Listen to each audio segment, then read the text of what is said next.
Good evening, everyone. Welcome to another episode of Bih Wut. It's me, your host, the one who's here for a good time, not a long time, Key. And today is a very important episode. I am so glad I get to do this and just get this story out because this needs to be known.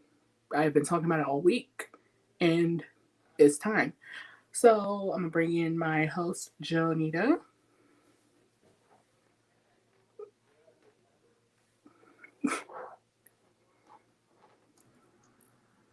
Hey, Hey.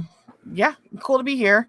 I've been wanting to meet Jax for quite a while, so this is gonna be pretty fun. Well, not fun, but it's gonna be, eventually it'll be fun. Yeah, Eventually. we get through We'll the get there story. eventually. Yeah, we'll get there. Yeah. And now we're going to bring in our very special guest, Morgan, aka Jax. Hi.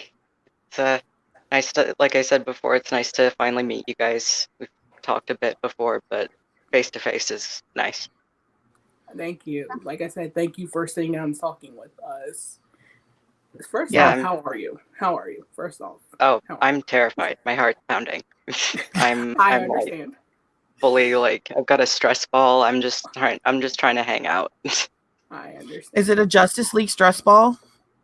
No, it's just orange. I got it from my work because we tend to have to throw out products if the packaging gets just opened because kids are playing with it. So this one would have ended up being tossed, just also because COVID and germs and all that. It was a lot worse last year. So Cool. Awesome. Well, I mean, I was just looking at the poster and then the cap, and then I thought, okay, so if anybody has like a Justice League stress ball, it would be you. So yeah. I have both of my JusticeCon attendee badges. They're a little blocked by my name, but so dope. You've got both of them. Oh my god. Yeah, and I got both sticker sets. I couldn't afford to get the posters, but yeah, no. So like half of them are on the back of my phone, so I can't really take a picture. But I understand. So great.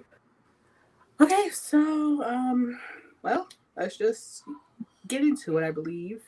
So, how did you exactly? Well, beforehand, before anything happened, did you know anything about Jim Nichols? I learned who he was when I was looking at the convention program, and I saw the producers convention was on Sunday, and so I looked up the names because that was when I was really starting to get into like the behind the scenes stuff, the like the people behind what I was watching and like obsessing over, which, a little bit thanks to Zack Snyder, but um we won't tell. yeah, no, so I got into Supernatural the year before, and I had like begged my mom nonstop to go to the convention, but it was too late to get any of the like good stuff, like all the good tickets and all that had sold out. So we made a deal with my brother that I would do some like yard work and basic carpentry and stuff, and he would pay for a weekend pass, and the extra work was for me to get a photo op with Jensen Ackles and Jared Padalecki. So that was, terrifying, but probably one of the best moments of my teenhood. But the night before that was when I met Jim, but and because of that, the producer panel was the only one I skipped that whole weekend. The rest of it was undeniably one of the best experiences I'd ever been through. I got to sing karaoke with a bunch of the cast members. It was great. That's but nice. Yeah.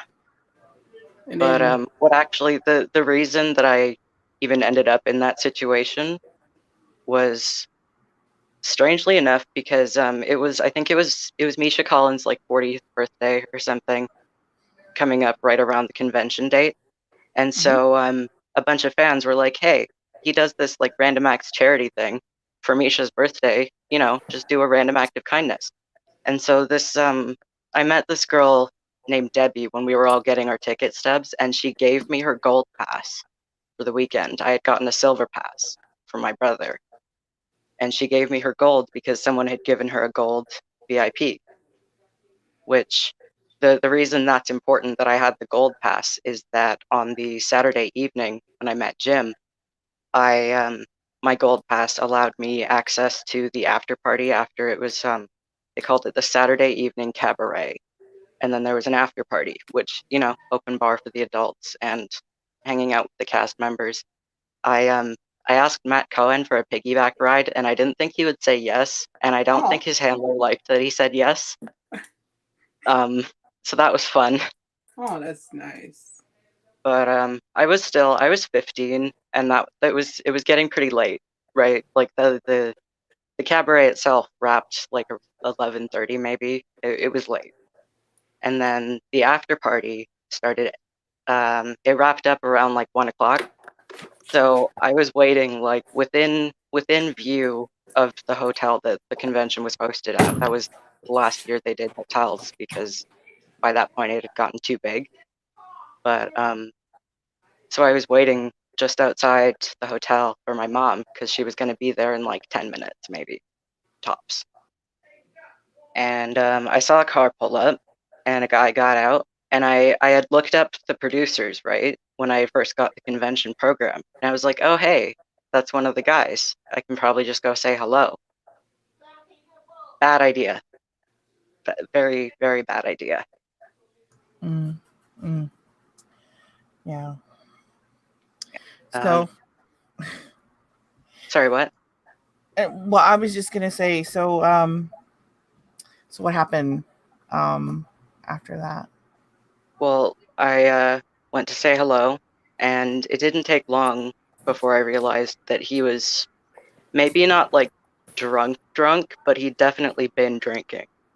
Mm.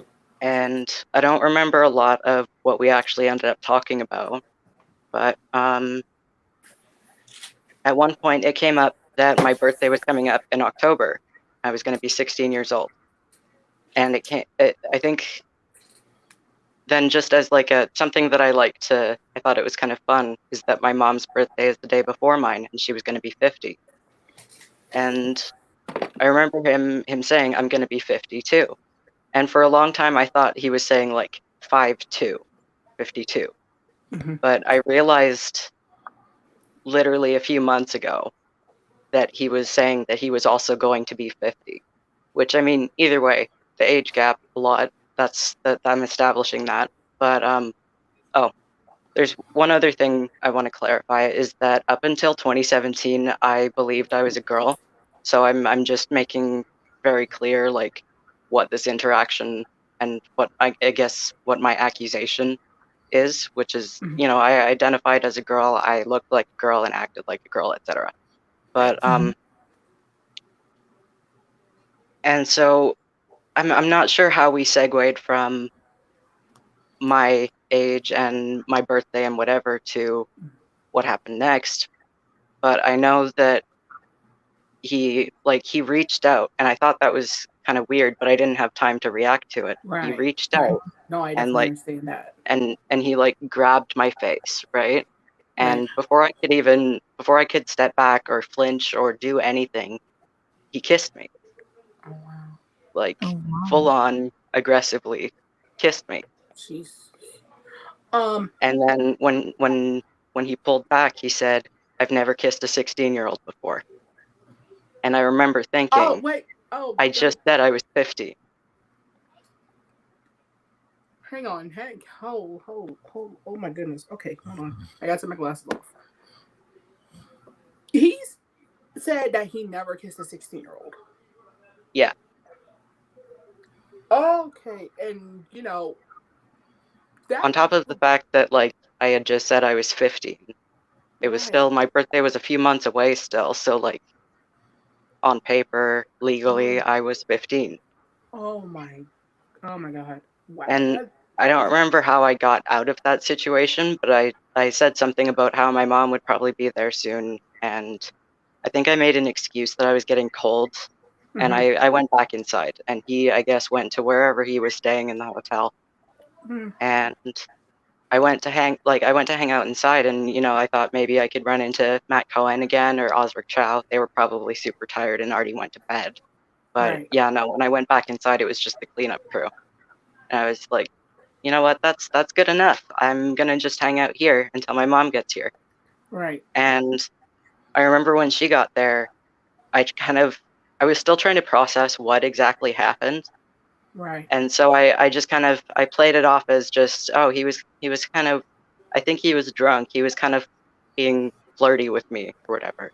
Hmm. Because I thought if I told her what had happened, she wouldn't let me go for the last day of the convention, and that was the day that I was going to meet Jensen and Jared. So, you Yeah. know, Mhm. skewed priorities, but whatever. And so I actually, because I skipped on the producers convention on the Sunday, morning, I actually ended up meeting Jensen again when he was on his way to, I think it was a meet and greet. I was just in some back hallway in the hotel charging my phone because I was like, well, I'm not going to that panel. What the hell else am I gonna do? No one's just hanging out today. Hmm. So, Mhm. and then Jensen walked by and I was terrified, but I was just like, hi, because this was, I think that was after the photo op and after I'd had my freak out. But yeah, no, it kind of, but anyways, the Saturday night when I was driving home with my mom, I played it off as just he kind of flirted with me, and it was weird, right? But not enough to, be like, well, you can't go tomorrow. And so I played it off, and then we got back to where we were staying, and I was in the bathroom for a long time. And it was under the guise of like taking off my cosplay makeup and all that because I'd gone dressed as a character. There was a cosplay contest on the Saturday. Oh. And for most of that time, I was like scrubbing my lips raw until they Right. bled because it felt like where he had touched me was like burning into my bones. Like I Mhm. could still feel it. And my mom pointed out, I think she pointed out that I'd been in the bathroom for a while, but the lights were off and we were getting ready for bed. So it wasn't really a lot of time for her to notice or see that I think my lips were bleeding pretty much. Mhm. And I just went to bed and pretended it didn't happen because I didn't really even process until a few years later that that was like a really messed up interaction that I had had. And like, yeah, it, Okay. it didn't really like when I'm autistic, so I find people and the things that they do confusing on Yeah. just a Of general course. level anyways. So it took me a long time to be like, well, why would he do that? Why would he say that? Mhm. I didn't understand. I still don't really accept that, he's a Mhm. creep. Yeah. Yeah. Big Basically. time. Yeah. Basically, like, listen, I want to make it super, super, super duper clear. That's not on you. Mm. None of that is on you. He's a grown ass It it man. it took me a long time to believe that, but I believe that now.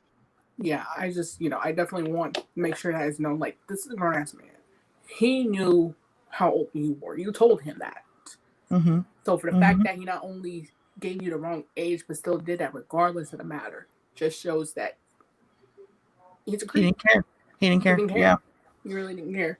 So, I just wanted to clarify a few details for everybody watching. mm, Um, so you said you went to seek out Matt Cohen, or the housekeeping, or were you searching for them specifically, or were you just searching for someone somebody who just to be you around. felt would Well, help you? I I had I the kind of like I don't want to call them like C-list cast members, but like the ones that don't warrant bodyguards because of the rabbit fans.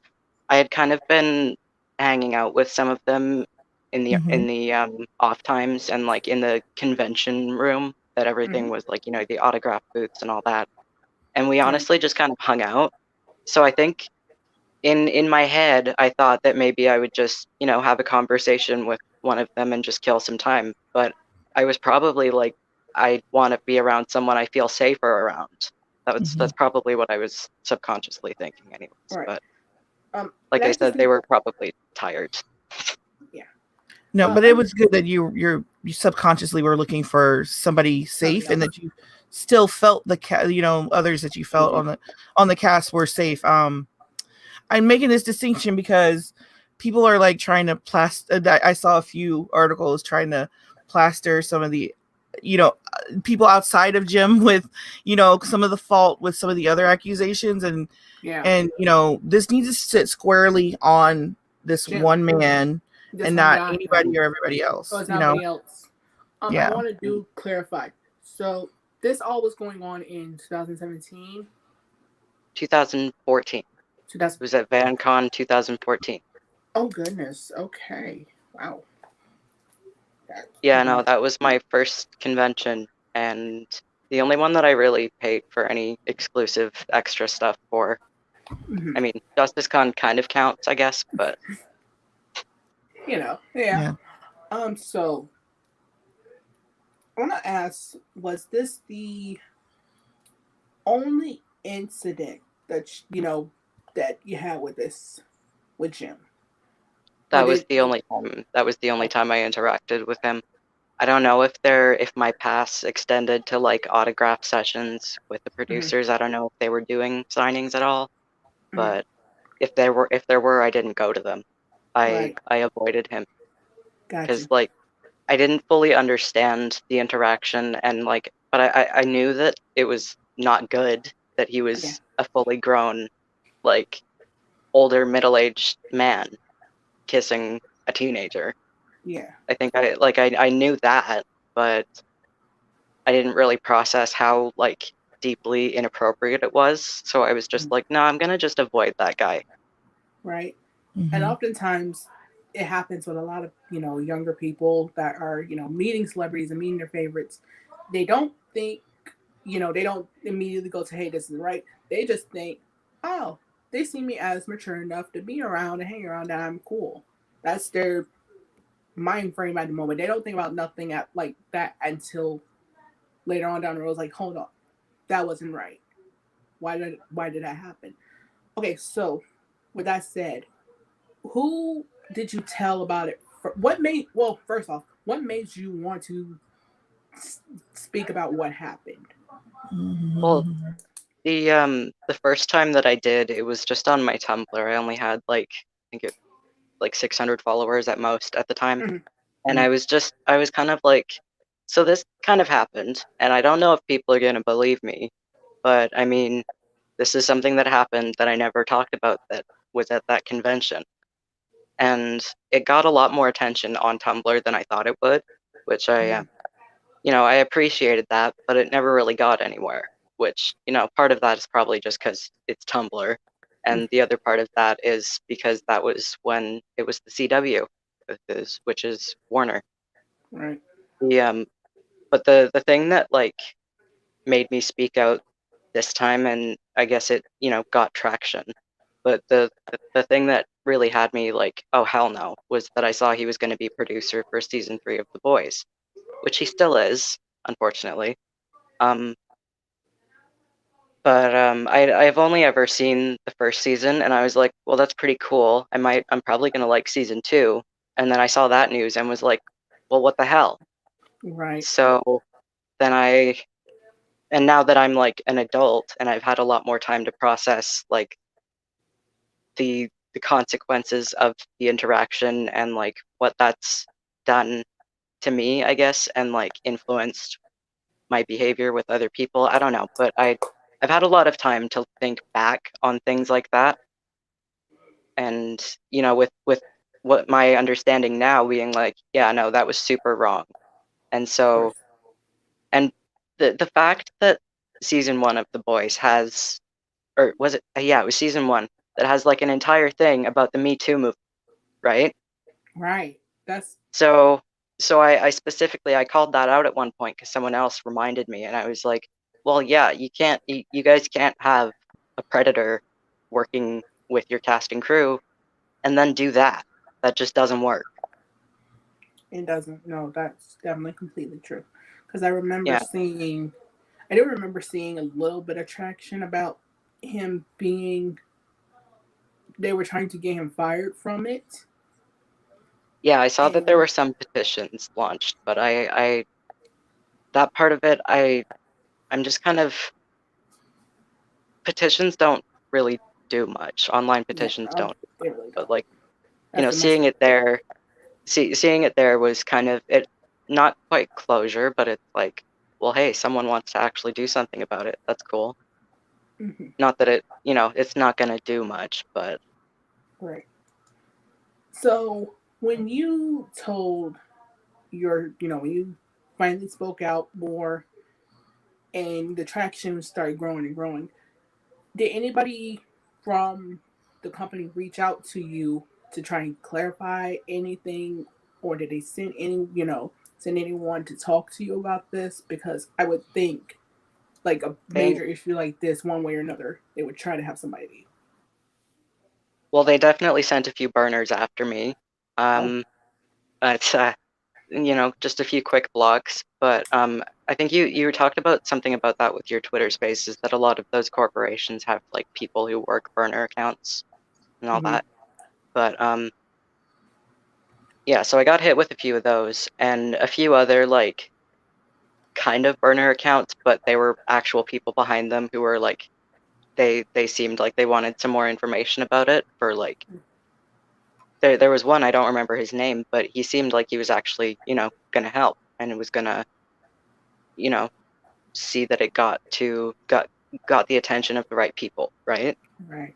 Which I mean, to that end, that worked because I did end up speaking to an investigator who I this part confuses me because the contact information I was given was a Sony employee address, email address, and I don't know if they are working with Amazon for the boys or what. I probably, but I thought that was a bit strange.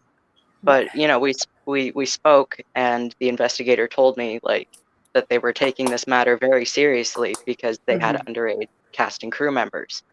And I was like, well, that's refreshing to know that you're going to be protecting the kids on your cast. And then, so I thought that was done with at that point, right? Mm-hmm. I'd been told by a third party that the word was that Jim had been sent home for 2 weeks and that, you know, the chances of him coming back were pretty slim. I guess that's changed, but Hold on, hold on. Because now I'm. They sent him home for 2 weeks, like it was a suspension, I think like so he was suspended because from school. when he when he tweeted something about Mm-hmm. how he was going to be joining the production of The Boys, Mm-hmm. and then a bunch of people who I'm sure they meant well, they were linking to my story and posting screenshots of my story exposing him, which that was a little bit terrifying. But I've had him Yes. blocked for years, so it's not like he was going to see the people like linking my post because I've blocked him. The most he could see would be the screenshots.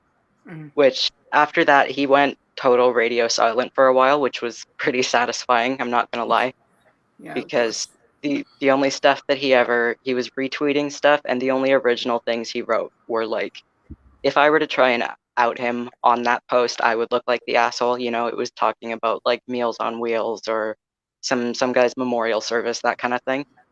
So Yeah, he definitely felt the heat for a bit there, and I think yeah. That's he that's definitely a sign he knew that he knew shit that he was getting was in real. trouble. Yeah, like shit was getting real.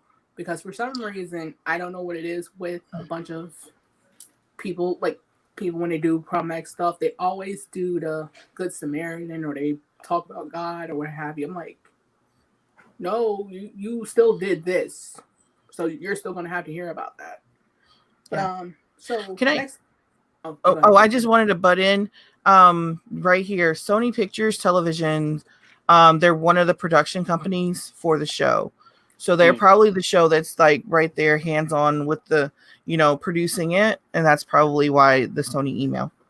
So. Okay, Yeah, that no, that's what I figured. That makes sense. But I at the Mhm. at the time I was like, wait, hang on, Sony, why? But yeah, right. no, that makes sense. Yeah, And I definitely just wanted to that I clarify. was trying to wonder that myself because when we had personally talked, you had mentioned that. I'm like, I was trying to Hmm. figure out that myself. I'm like, hold on, did Jax go through something my friend went through? You know, But Yeah. glad that was cleared up. So Yeah, there's like 8 production companies on that are behind the show, and Sony's not like I surprised. think the first one. Yeah, and I think Amazon Prime is on there as production, but they're also distributors. So yeah, it's a lot. So that could be another reason why things really were not handled very well, because they had so many layers to go through. I mean, like 8. There's like 8 production companies. 8 production companies. Like, come on now. A lot of hands and a lot of different pies, yeah, basically. a lot like hands Oh, yeah. everywhere. And the producer list is even longer, So yeah. I mean, it doesn't excuse anybody, but good grief, I mean, I understand how, like, when there is that kind of, especially with a project like The Boys that's very popular, people are expecting a lot from season 3, that kind of thing. I get that that kind of environment is going to be pretty hectic, but I'm also deeply disappointed and pissed off with how this has been handled, given that there are minors on the casting crew. Like, this is wrong. It is. No, and you it's should definitely be wrong. And you should very be angry. Because I'm angry on your behalf, because this is just like, why y'all know what has happened? Why are y'all trying to give this man a chance for history to repeat itself, per se? And that's the thing, is like, I learned after exposing him that I remember a specific person, or I don't know who it was, but I remember someone specifically commented that, like, within the Supernatural fandom, it was almost an unspoken rule to, like, protect younger, prettier girls, that kind of thing, from Jim, and, like, to keep an eye on them. And I really wish I had heard those whispers before I'd ever gone to that convention, because I would have been a lot smarter about it and just straight up not approached him. But right. Well, you didn't know, so you really didn't know. But that is actually wild, because the fact they have that rule like they do with Josh is like, why is he still?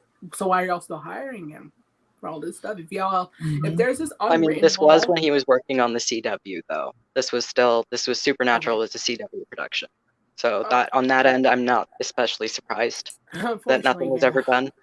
Right. Also, because Creation Entertainment, the people who run those conventions, I don't know, they're sketchy. They're weird. Gotcha. So, sorry, Key. No, I was just gonna say, so this person that reached out to you, was it on your Twitter thread that they reached out, and or did they like DM you? They direct messaged me. They followed me. I followed them back because I was like, I mean, I don't know. I follow people back that I probably shouldn't, and then I regret it later sometimes. But yeah, no. So I followed him back, and then he messaged me and talked about how, like, he kind of worked with Amazon and all that. And there was another account that I'm not going to name them because I don't know if they would want that, but they do have some of their own connections with, like, some of the casting crew on their own. And I think that was one of the things that helped me initially, because the way I understand it, there were at least 2 major cast members who kicked up a real stink about Jim. Oh. And that probably helped in, getting him sent home, but I guess it wasn't enough to get him off the production entirely. Okay. Right.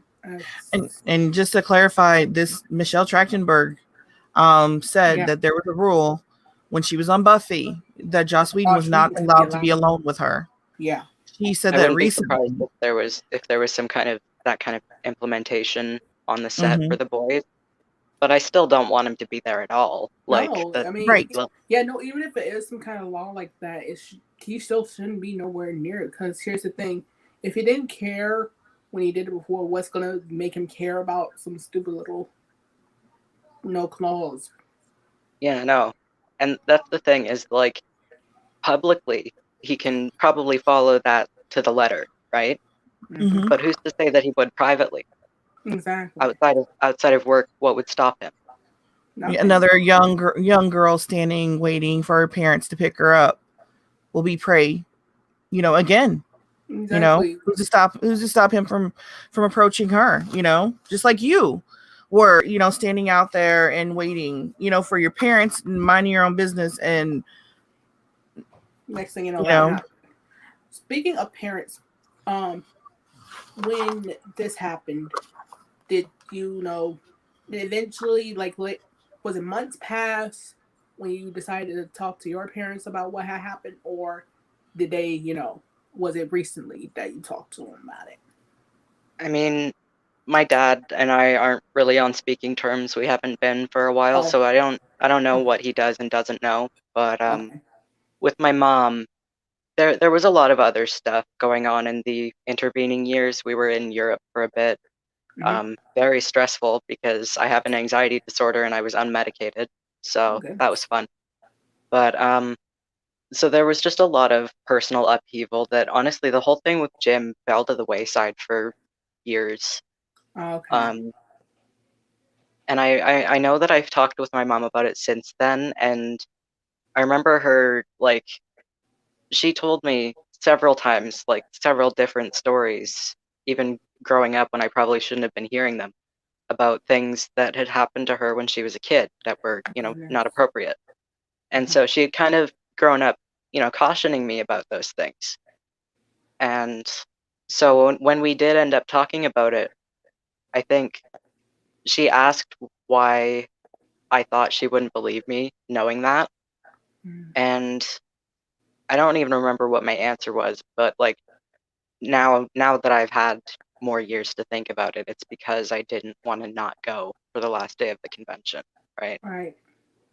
And at Creation Entertainment, I doubt they would have like let my mom in, even if she could, like even if she was. I hate to say this, my mom is kind of a Karen, right? She throws tantrums to get what she wants sometimes, and I don't think that would have worked. And I think she had other things that she needed to be doing, so I don't know if she would have, but I didn't want a chance missing out on my like $240 photo op. Right. No, I but understand. looking back with it, I mean, it seems kind of satisfying to see um your mom just kind of go all Karen on Jim, and you That know, would have been amazing. That That would would be have so like, been cool. That would be great. everything. like superhero level mom. You Like, know, yes, Oh especially no, yes. as much as I just said that I'm not on speaking terms with my dad, I would love to tell him that story and then have him in a room with Jim. Like he's about like this is an exaggeration. He's about 2 feet shorter than him, but he has a black belt in jujitsu and karate, and he's a very small, grumpy native man. So there's a there's a stereotype there, but I'm allowed to make that joke. So I mean, It's grumpy okay. grumpy men of color are dangerous. So I mean, come on now. Exactly. So The that's colonizers kind of did just like it a rule of thumb. That's right. kind of The like especially one colonizers with made us with this tiny way. man Yeah. syndrome, especially one who's 5'4" and specifically probably very angry about that too. There you go. There you go. There you go. yes. So So actually, I got a very important question. So, what do you for your self care? Because I know this is probably taking a hell of a toll on you. So, what do you do to kind of protect yourself and protect your space? Is like, do you mute certain things, or is like certain activities you do? Just what you do to make sure you're okay. Well, I definitely stay off Twitter for a bit. Like I'll pop in Okay. to check my notifications once every couple hours. But I got myself a Nintendo Switch last November, and well, I Nice. I already have like 350 hours on Breath of the Wild. I finally started Animal Crossing for the first time, and that's it's very addictive. I'm doing way too much in there that I'm like, man, I feel like I'm actually accomplishing something there. That's the problem. Like, I kind of cleaned up this space because my desk was a mess before I set this up, but you guys would cringe at the state of my room right now. It's awful. On the Animal Crossing, my island is at least a bit organized, so I can feel good about that. Don't feel bad. It's been one of those times everybody's rooms are in a hot mess. Like if y'all saw what's on my bed right now, you'd be like, yeah. "Girl, Mm, clean your room." But You have to friend me on I'm gonna send you my friend code for Animal Crossing so that we can visit. You okay. know? I don't usually have my Switch on the internet just because the internet here kind of sucks, but I'll do that when I Okay. do have it set up. because I'm Well, gonna be. whenever. Yeah, I've got some stuff I do need to download when it comes out. I pre-ordered some stuff that's coming out in the summer, but yeah, you'll do that. Whenever you Everybody come has a visit. Switch, but everybody has a Switch but me. But it's okay. It's whatever. Okay, Oh, hashtag get I can't Key a afford the Switch. one that I got. That's the thing. I work at basically an as seen on TV store, and it's been hell on my impulse control.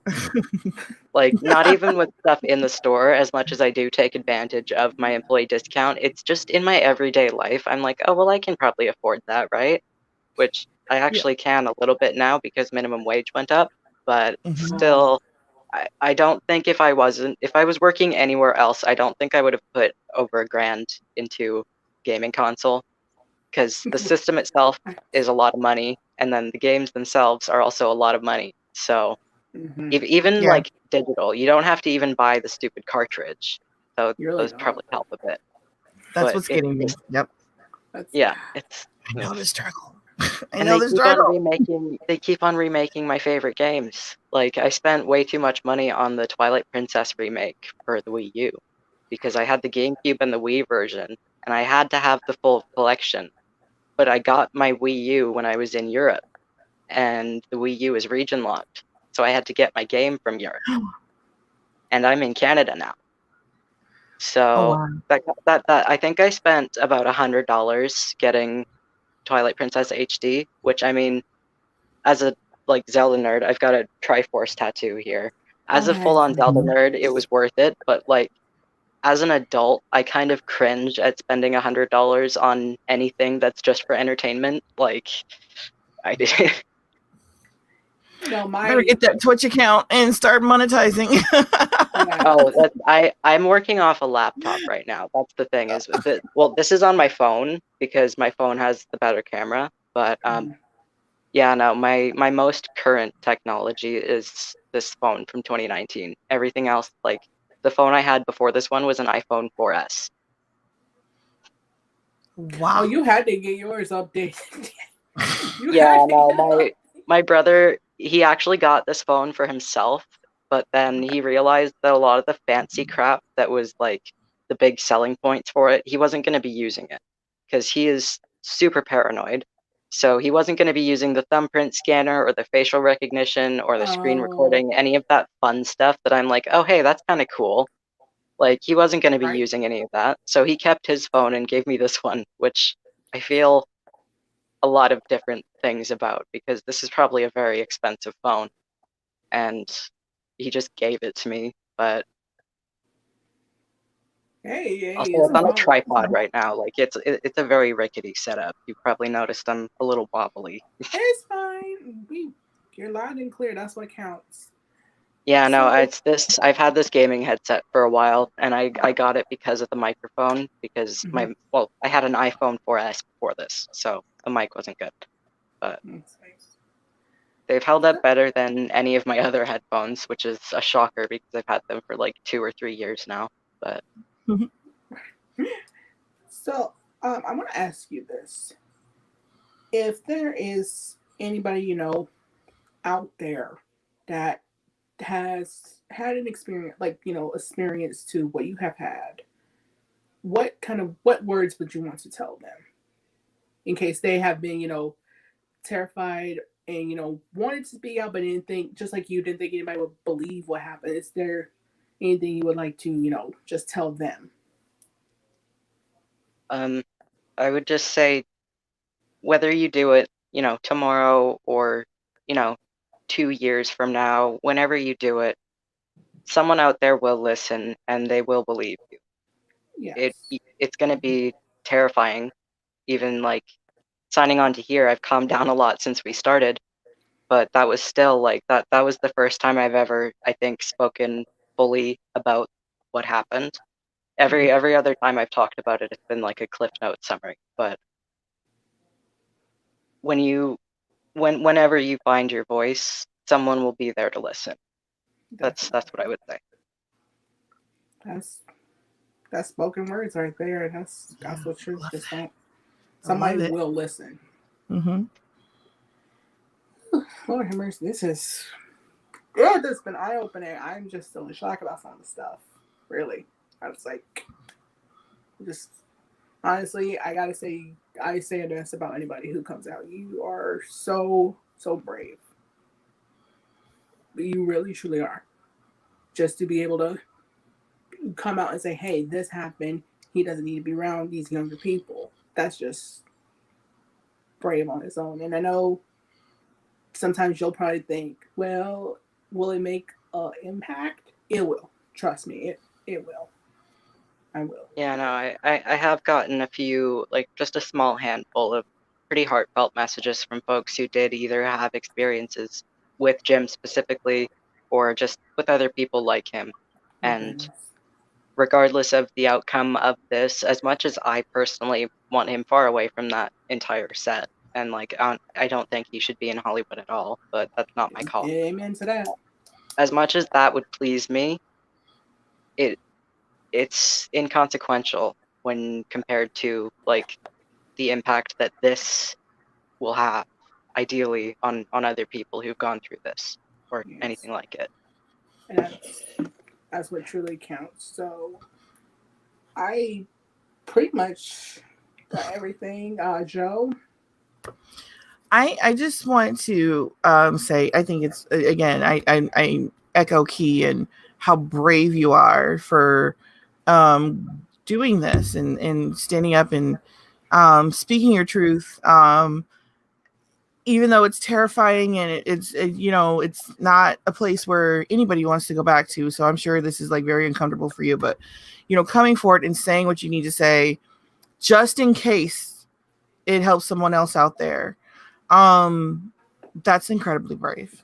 I mean, it's incredibly brave. And I think that, you really need to, get your, if there were, some kind of way we could like get you your superhero cape for this. This is what you would get your I cape actually for. have the cape. Hang on, let me grab You have it. your I cape. have the Okay. cape. I want to see the cape. Oh, I have to see the cape. Yeah. We have to see the cape. I gotta see it. I gotta see it. Gotta see the cape. Don't mind me crashing around and dropping everything. No, it's okay. It's okay. It's okay. And I definitely put cinnamon on Alexis. Oh my gosh. I did a Superman theme for my grad because I had been just kind of a pretty forgettable person. And the dark side shirts. So the cape is perfectly measured. It is a dark side shirt. Oh, that's a concept right there. I like that. Because it still fits That's perfectly. amazing. Concept. And that's perfect. I didn't do the whole purpose, but I even have this over here. That's amazing. That's amazing. That's amazing. Yeah, no, the oh my gosh, I need my Wonder Woman cape. It's in the closet. When I started transitioning, I didn't have time I have to get nothing like Black Canary. I'm the dress fit perfect, so I figured, what the fuck, why not? That is. Oh my gosh, that was amazing. It was perfect with the dark side T-shirt. I was saying I need to get my Wonder Woman cape, but it's in the closet. It's taking me too long. I have a Wonder Woman costume in the closet too. Yeah, Dale.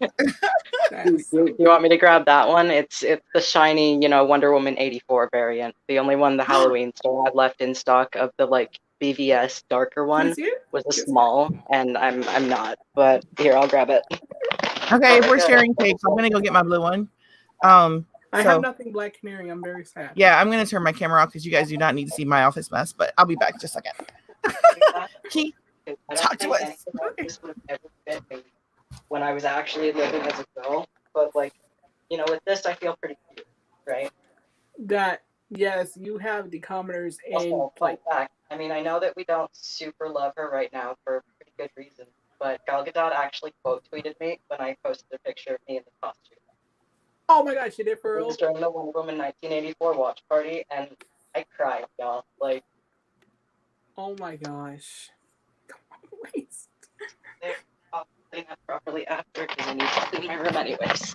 That is so dope. Oh my god, I need to get something Black Canary. God, I have nothing. Oh, I really want to get noticed by Journey. She is amazing. Like, yes. I mean, I'm pretty sure it's the popular opinion in this group, but generally unpopular opinion. I really liked Birds of Prey. No, I loved it too. Oh. Well, that's what I meant. And like in this group, it's not an unpopular opinion. Right. Love that sweater. But, it's a cape. Love it. Yes, it's a cape.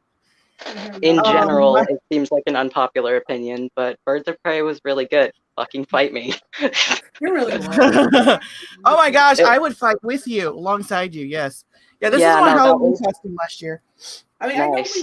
But I know we wanted Gotham City Sirens and all, but like, come on, y'all.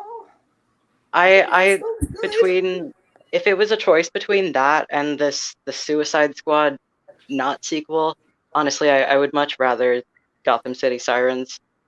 But that's not a hot Yep. take either. It's I mean, that's because But- I have yet to see anybody really excited for this, but you know this. I'm not a huge fan of James Gunn. I don't hate him, but I'm eh. He's nobody's cup of tea. Don't. You're among friends. You're among friends. I mean, anytime you got somebody that's got that little bit of a history anyway, you kind of wonder what else is there. Exactly. Yeah, no, that's the thing. It's like I don't have enough basis to even hate him if I wanted to, but I just get kind of an icky vibe that I've learned to avoid. Yes. There you go. There you go. That vibe. And that's one thing I want to say. Is that, you know, anybody who's in these positions, because you kind of were getting those little vibes, you just weren't conscious of it when it was happening.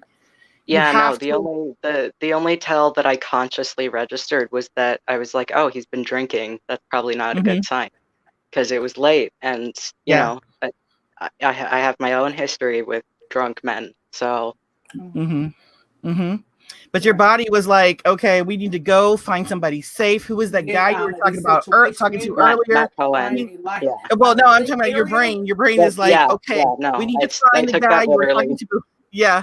Your brain is like, we need to find the guy that we were talking to earlier who made us feel safe. Let's go find this person. Let's go find some people. Also, yeah, one of them definitely let me take a selfie with him that he should not have, and it was great. Yeah. He probably was one that had that protector vibe. And it was so great that, you know, that your brain was kind of working, even though you weren't, you know, totally conscious. You were just kind of, I don't know. No, it's like the thing is, like, I have this, I feel like I have a strong intuition, but my actual ability to interpret it, that's all the of problem. us. That's all of us. That's all of us. And it takes like practice to, you know, listen to that inner feeling. I mean, I know I started early because of my experiences. I started with my kids early, telling them, if you get this icky feeling about somebody, go away, run away from them, get away from them. Don't even try to figure out what that feeling is for. Just run away, you know? Hopefully, I feel like I probably should have internalized that a little better by that time, just given where I grew up. It's I'm not going to say the name, but it ranks in the top 10 list of the most dangerous places to live in Canada. It ranks in the top 10, which I didn't know until I was an adult, but it explains a lot. And I also found that out not like 2 months before I was going to be spending the summer up there in 2019. And the cherry on top of that was my stepmom telling me on my first night settling in, so we don't know who the last tenant was letting squat in the garage, so if anyone knocks at the door, make sure you know who it is before you open it. I was like, thanks, that's terrifying. Like, oh my God. This is, and the other thing too is that the dog that I was living with at that house, he liked a lot of those people. So if it got into like, you know, if I was scared, I didn't trust that he would protect me from them because he probably liked them more than me. Which, yeah, no, that happened. Someone knocked at the door when I was in the bath, and it was like a group of people, and I wanted to die. And the dog was like, let's let him in. Let's party. Yeah, no, the dog, I could hear the dog. He was like barking and scratching at the door, but I was like, one, I'm in the bath. Two, I can hear like 4 or 5 different voices. No thanks. So I was just like, I'm going to stay like stock still. I am a stone until their voices disappear. That is great. That and your dog is like, I mean, I have to tell your dog. I mean, you're a little traitor. I mean, he's like, yeah. No, there was a time when one of the past tenants, he had shown up at the back door. I guess he was there to get some of his stuff. My stepmom or someone forgot to tell me that was going to be happening. So I was like, "Hi, why are you in my house?" And he, identified himself, and I was like, "Oh, okay." but the dog was like ecstatic to see him. And I was like, you're not supposed to be here. And yeah, no, I did straight up call Minion a traitor, which it's in the name. His name was Minion. Oh my goodness. Okay, well there you go. There you go. That explains a lot. You should have started with that. I mean, well, he was a grumpy old. He was a 7-year-old purebred pit bull, so he was like an old man dog. So I honestly I didn't begrudge him anyone that he really liked because he'd been through enough stuff. My uncle stole him from a guy who would leave him locked in the house for days. And then my uncle taught him to attack other animals and people with guns. So I definitely couldn't bring him to this town.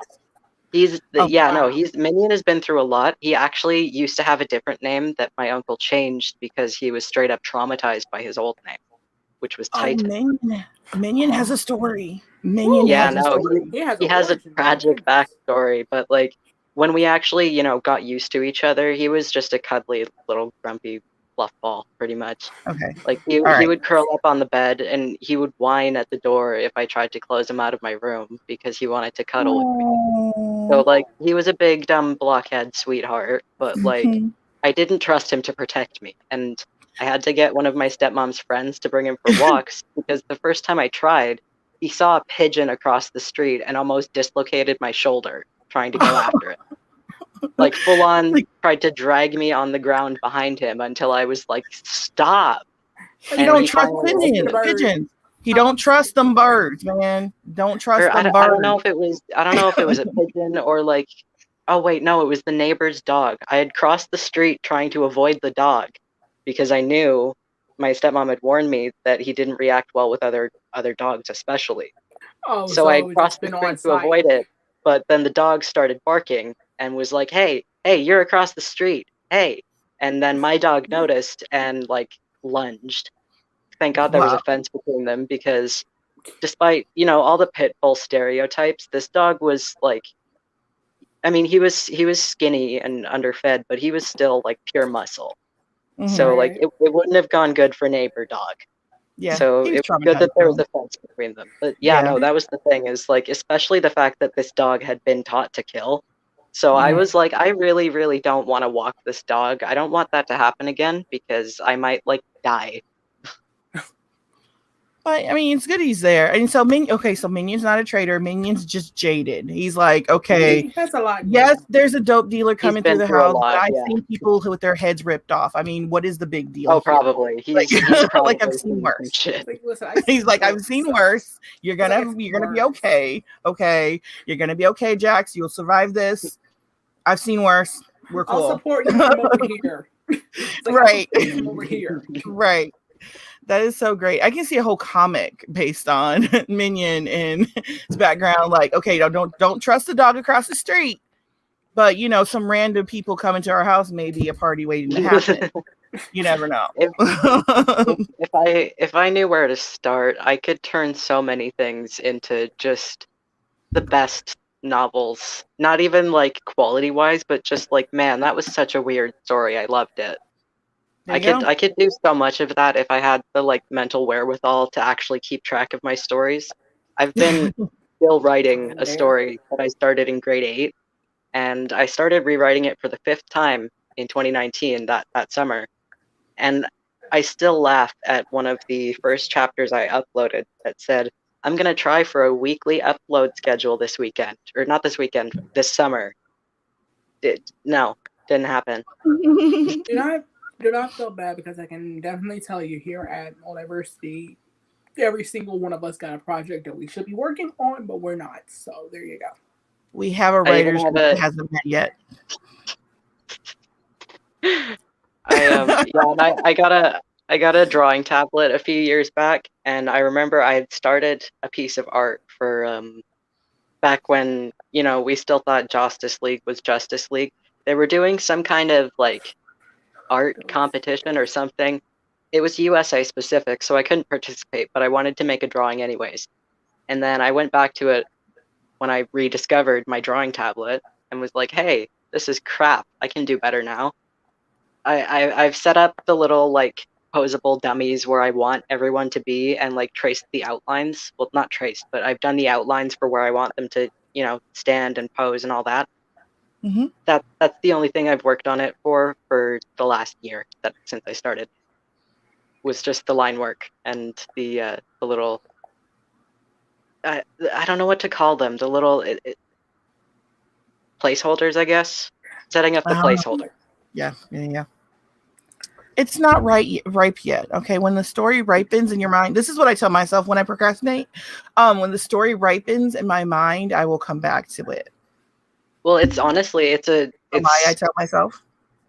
No, I mean, the thing with this picture, this specific, it's not a specific image in my head, but it's this idea that I've had because I grew up with the Justice League cartoon, pre-Justice League Unlimited, because we didn't have cable, so I didn't watch that one for a while.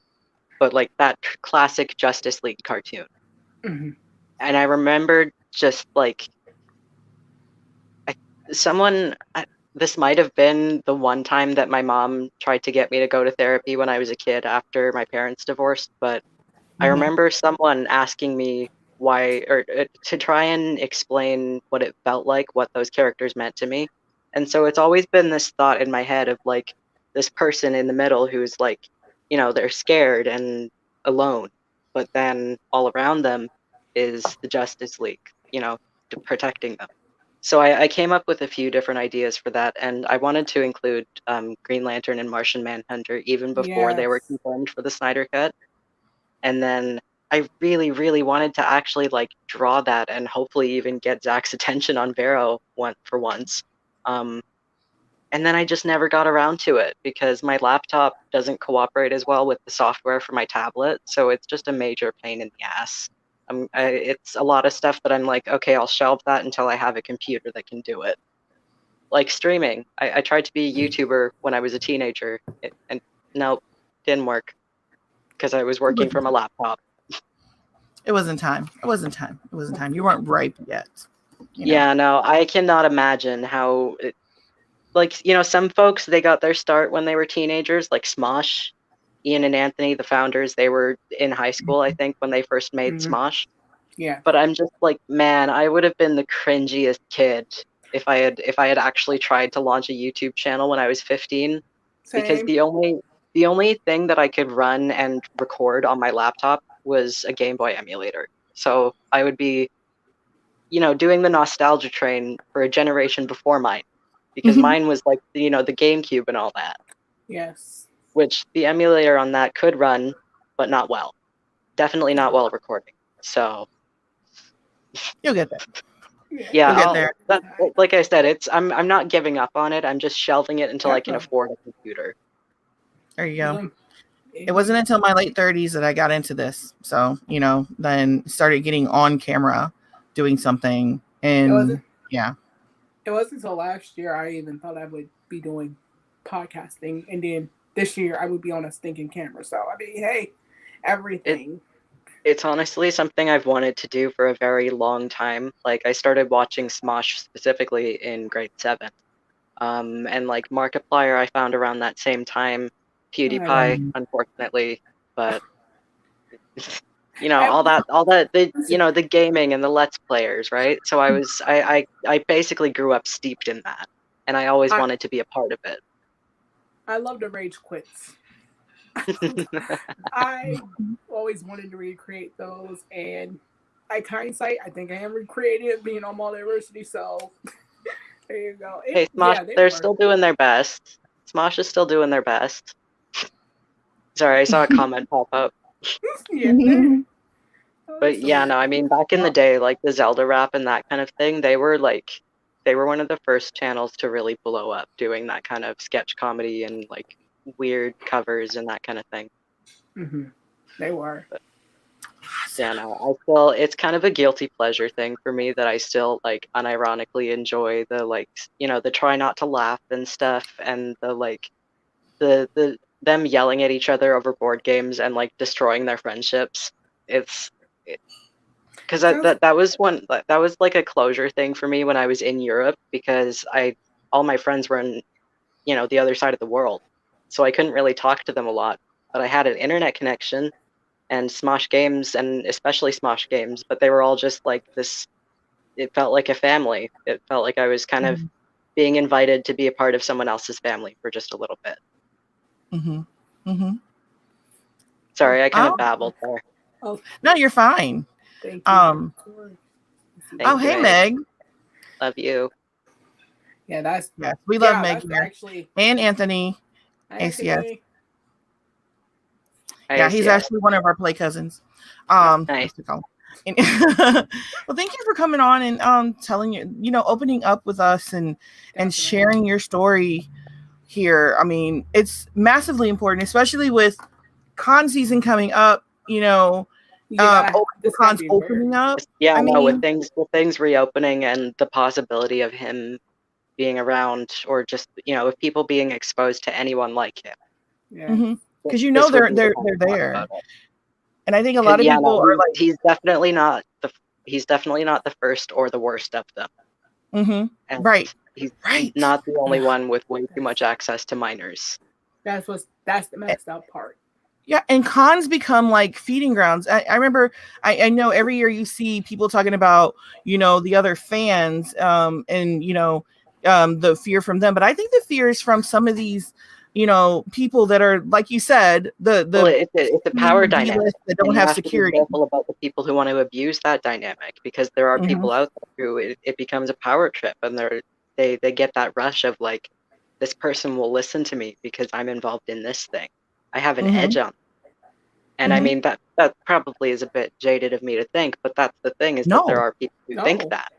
So, but there was one quick thing I wanted to say, like, because you both, I'm still trying to kind of, quantify the concept of, like, I guess I am kind of, I guess I'm brave for doing this, but the thing that, like, scared me off the first time I tried was one of my brothers pointed out to me that, like, if this did blow up and get attention, I might end up dealing with a defamation lawsuit. So that scared me off a few times, but this time around, I stayed the course, and like, it's terrifying still, but I'm not gonna let this go quietly. And the reason that I'm like actually standing my ground this time is almost entirely because of Ray Fisher. I would not have done this if he hadn't been doing the same thing. Definitely. And that's a good point. There's a lot of people in authority who abuse their power, and especially with their fans, because of that. It's a very easy dynamic to exploit, because the fan will probably, it's like, they want to be cool, they want to be a part of that, they want to be involved, and so it's really easy to tip that balance into inappropriate things for the sake of that desire for access, I guess, or that desire for a connection to that world. Yeah. Right. And it's definitely. So do you have any advice for people who are out there, not just young girls? I mean, I think you have people that feed off of just anybody who they can get their hands on, who looks vulnerable. I mean, do you have any advice for people out there, young women, young trans people who are out there who may be preyed upon as well? There's definitely a subset of creeps that specifically fetishize trans men, and like, fuck that noise. But it honestly, I mean, if you're anything like me, it's very easy to not realize at first what entirely is up. But if you do ever like pick up, it's like, this feels weird, I don't know if this feels right, trust that instinct. That's what I would say. And especially if you're anywhere that, like, you're going to be somewhere you don't know a lot of people, don't do what I did. Don't go alone. Find a buddy, even if it's not someone that you know very well. Like, if it's someone that you meet at, if you're at a convention, you meet someone there on the first day, just kind of try and stick with them. Just make some sort of connection so that there's someone around who knows where you are and you're safe, right? And it's just, I think, especially in situations like what happened with me, it was very, technically it was early morning, it was late at night, and I was alone. That's two big no's that I really should have been like, nah, I'm not gonna do that. Which, I mean, hindsight is 2020, whatever. But the point of the matter is just like, have a bit of common sense about it. Don't be alone somewhere that, especially if you're not familiar with the area, really don't be alone. That's the important thing, I would think. Yeah. And when you're in that situation, the one thing you did was you turned around and you left. You like walked away. You got it. That was very smart. I did that as gracefully as I could because aside from just not really understanding how wrong it was what had just happened, I was also just, given my own experience with drunk adult men, I didn't want to be like, what the hell, because I didn't want him to get aggressive with me. Right. So that's the other thing, is that can be really scary. You can feel trapped in that scenario because you don't want them to get aggressive, or like, I mean, especially with some, like, a producer who kind of, they could, if you were ever hoping to get into that industry, they could blacklist you, or they can make that threat, right? Yes. So it's scary to think about, but like, you have to, especially with people you admire, you have to assert a boundary in that regard, especially if they're doing something that makes you uncomfortable.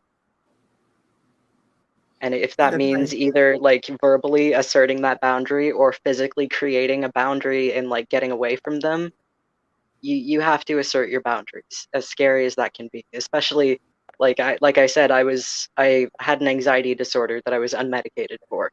So I was just a yarn ball of stress and just a mess, right? But it was still just like, sorry, I'm rambling and losing my own train of thought here, but just the point is just, have some sense, don't be alone, and if it comes to it, you have to make your boundaries known.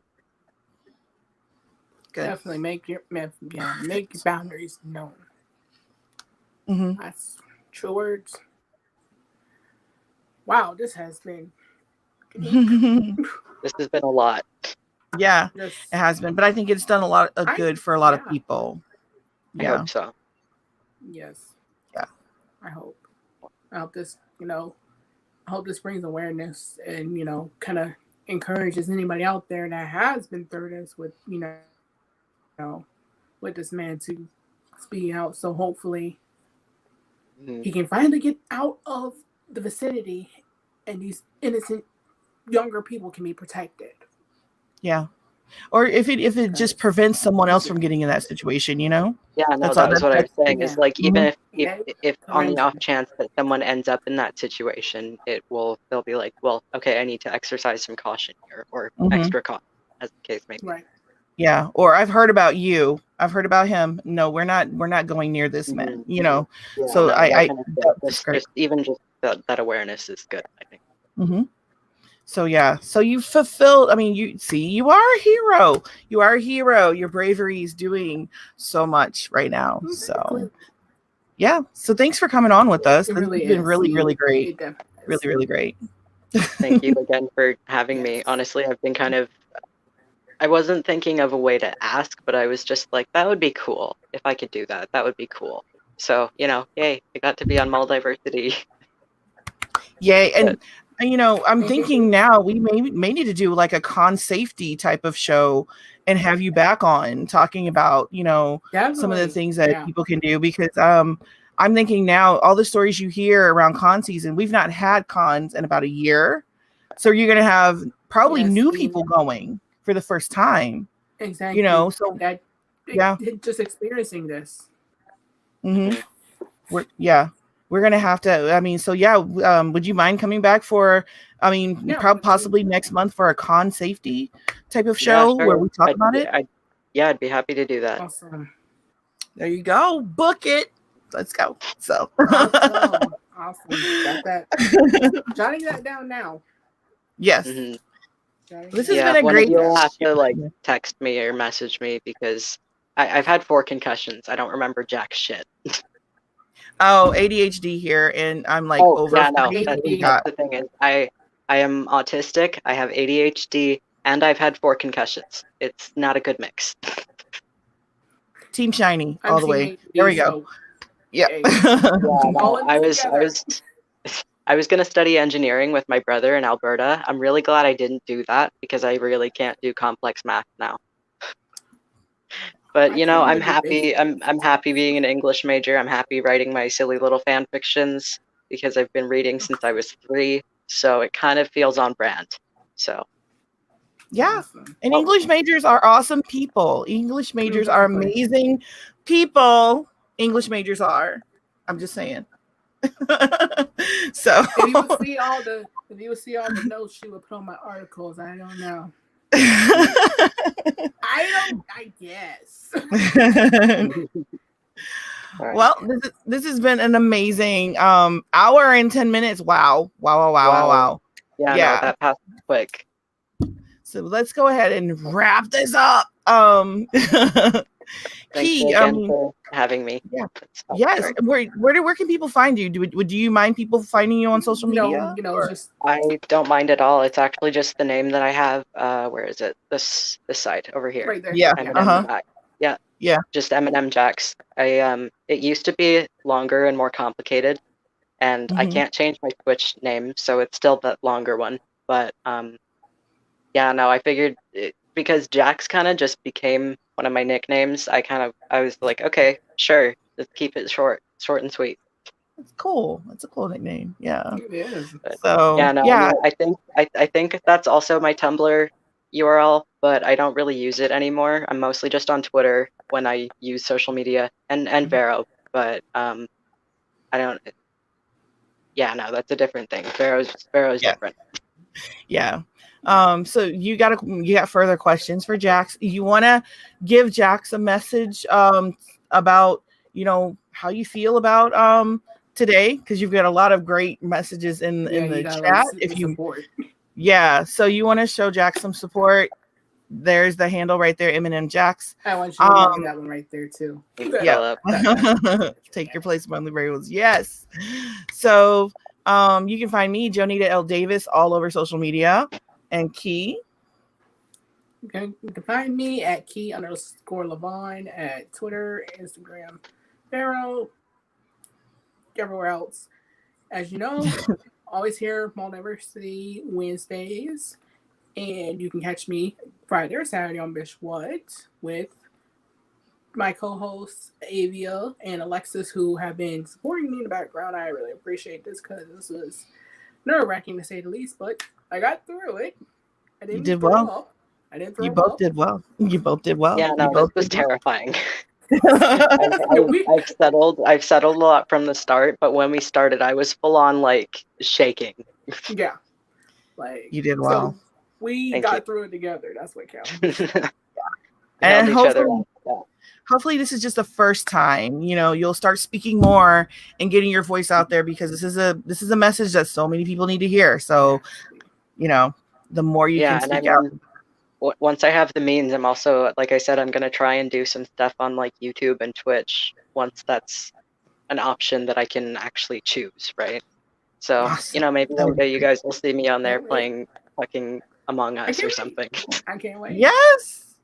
Invite us in. Yeah, no, seriously, invite us. We can have play Among Us with you. Yeah. That'd be fun. Yeah, that'll be a lot of fun. Most of my stuff is on PC, so hopefully that'll also be good. But now that I have a Switch, it kind of feels like the world is my oyster. It is. And you need to visit me on my island. I'll give you my info. So, so it's been great. That's it for tonight, right, guys? Any last words, Key? This is your show. Well, thank you everyone for tuning in. I'm really appreciative to everybody that came out, that listened to Morgan and his story. I'm just glad we got this out there. Hopefully this reaches limits to where at least something can be done, and if not, oh well, I'm just glad you got your story out. That's the thing, is like, even that's kind of what I said before, is even if this doesn't blow up and actually accomplish much in the grand scheme of things on the Hollywood side, on the other side, it's also just been good for me to actually talk about it. But that's yes, yeah, yep. But I did appreciate this. I probably should head out pretty quick here because my roommates are home, and I don't know if you can hear the squeaky toy and the dog barking, but it's... Is that Minion? Hey Sorry, what? Minion, how you doing? Minion. Is that No, Minion? no, that's no, I don't live with him anymore. He lives out Oh. up island, but yeah, no, he was way too traumatized for this city because there's a very high police presence. It's the capital of the province. Police And, traumatized Minion's us black, all, so I y'all. understand. It's okay. Hey, yup. Police traumatized Yeah, no, Minion's and I mean, POC. I'm a native kid. I already don't like cops. I'm nice, but it's yeah, Yeah. no, this definitely, and plus everyone and their dog seems to have like chickens or their own dog or whatever. A lot of animals that would just be it.